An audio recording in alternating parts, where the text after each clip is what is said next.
നമസ്കാരം. എല്ലാ NTV പ്രേക്ഷകർക്കും നിങ്ങളുടെ ഇന്ന് എന്ന പ്രോഗ്രാമിലേക്ക് സുസ്വാഗതം. ഇന്ന് 2025 ജൂൺ മാസം 20-ാം തീയതി 1200-ാം ആണ്ട് മിഥുന മാസം 6-ാം തീയതി വെള്ളിയാഴ്ച. ഇത് രേവതി നക്ഷത്രമാണ്.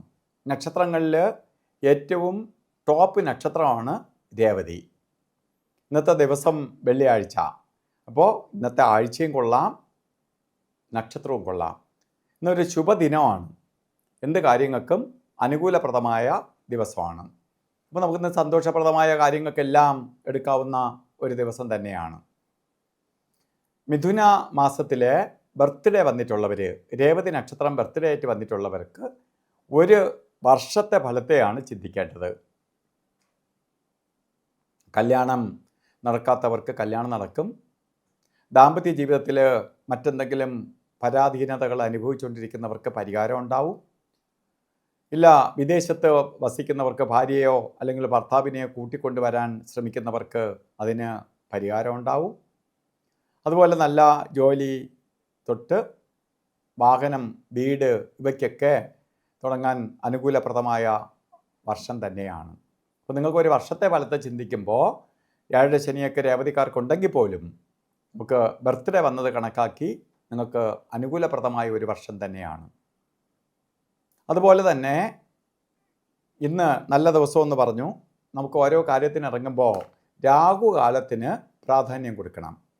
രാഹുകാല സമയം വരുന്നത് നമുക്ക് 10:30 മണി മുതൽ 12 മണി വരെ എന്ന് കലണ്ടറിൽ രേഖപ്പെടുത്തിയിട്ടുണ്ടെങ്കിലും ഇന്ന് രാഹുകാലം വരുന്നത് 10:52 തൊട്ട് 12:26 വരെ രാഹുകാല സമയമാണ്. അതുപോലെ ഗുളികകാല സമയവും യമകണ്ഠകാല സമയവും ഒരു ശുഭകാര്യങ്ങൾക്ക് എടുക്കരുത്.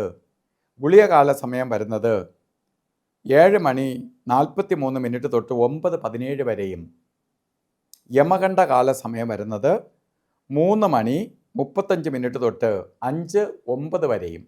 ഈ സമയം ഒരു ശുഭകാര്യത്തിനും എടുക്കരുത്. അതുപോലെ തന്നെ ഇന്നും അഭിജിത്ത് മുഹൂർത്ത സമയം വരുന്നത് 12:02 തൊട്ട് 12:50 വരെ 48 മിനിറ്റ് നേരമാണ് അഭിജിത്ത് മുഹൂർത്തത്തിൻ്റെ സമയം.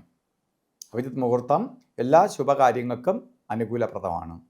അതുപോലെ ഇന്നും ഓരോ കാര്യത്തിന് ഇറങ്ങുമ്പോൾ വസ്ത്രധാരണം ശ്രദ്ധിച്ചോളുക. വസ്ത്രം ധരിക്കുമ്പോൾ നമുക്ക് റെഡ് കളറോ റെഡ് മിക്സ് ആയിട്ടുള്ള വസ്ത്രം വസ്ത്രധാരണത്തിൽ ഉൾപ്പെടുത്തുന്നത് ഭാഗ്യദായകമായി തീരും. അപ്പോൾ ഇന്നത്തെ ദിവസം എല്ലാവർക്കും നല്ലത് വരട്ടെ എന്ന് പ്രാർത്ഥിച്ചുകൊണ്ട് നിർത്തുന്നു. നന്ദി, നമസ്കാരം.